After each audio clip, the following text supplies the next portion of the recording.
Começa agora no seu rádio Papo de Esporte.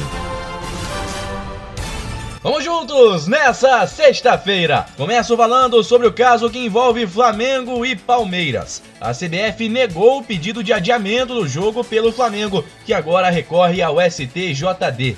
Na manifestação na noite de ontem, a CBF negou o pedido do Fla de adiamento da partida. A entidade argumentou que há jogadores para serem convocados e utilizados, como os 7 retirados do Brasileirão Sub-20 antes do jogo contra o Internacional em Porto Alegre. Em carta assinada pelo diretor de competições Manuel Flores, a CBF diz que entende os motivos do rubro-negro, mas ressalta que há elenco suficiente para a partida, com a possibilidade de inclusão de mais 6 jogadores. Além disso, lembra que casos análogos foram indeferidos, ressaltando que toma a medida adequada e isonômica sobre o assunto.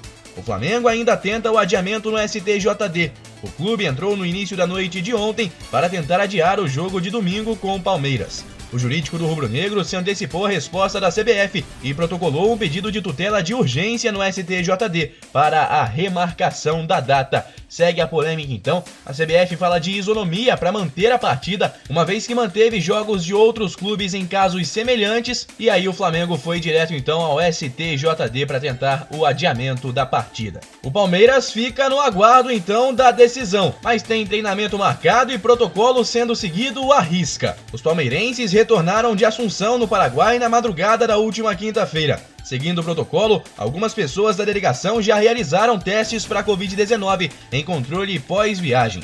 Todos serão examinados e testados ainda nessa sexta-feira para a partida então de domingo, nesse protocolo rígido de testes após e antes das partidas. Vamos falar sobre o vexame do Fluminense. O Atlético Goianiense está classificado para as oitavas de final da Copa do Brasil e com muita justiça, diga-se de passagem. O time de Wagner Mancini, mesmo sem uma grande atuação, teve o domínio do jogo nos 90 minutos diante de um Fluminense lento e perdido em campo. Com gols de Chico, do ex-tricolor Marlon Freitas e de Matheus Vargas aos 47 do segundo tempo, o Dragão venceu por 3-1 e evitou o drama dos pênaltis. Lucas Claro descontou para o Flu, mas não foi o suficiente depois da vitória por 1-0 no jogo de ida. Com a eliminação, além de perder um dinheiro que seria importantíssimo para a sequência da temporada, de 2,6 milhões de reais só por passar para as oitavas de final, o tricolor carioca aumenta a sua sina e agora já está há 6 anos sem se classificar sobre um time de Série A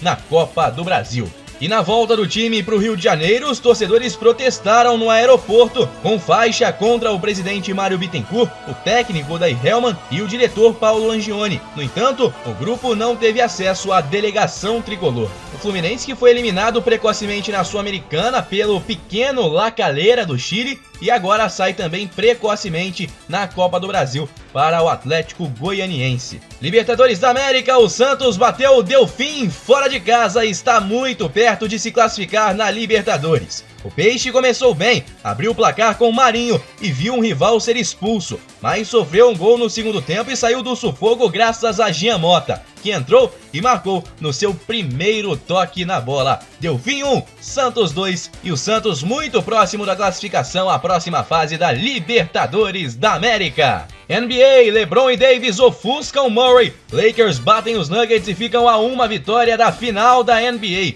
A dupla de superastros do Los Angeles Lakers lidera a equipe com a ajuda de coadjuvantes e estragou o novo show de Jamal Murray, com vitória por 114-108, abrindo 3-1 na final da Conferência Oeste. Lakers próximos então da grande final da NBA de 2020. Me despeço hoje falando sobre as partidas do Brasileirão no final de semana. O Sport venceu o Corinthians na Ilha do Retiro no meio de semana, em jogo adiantado da rodada de número 12. Inter e São Paulo fazem um grande jogo no Beira-Rio neste sábado às 19 horas, mesmo horário para Atlético Paranaense e Bahia, na Arena da Baixada.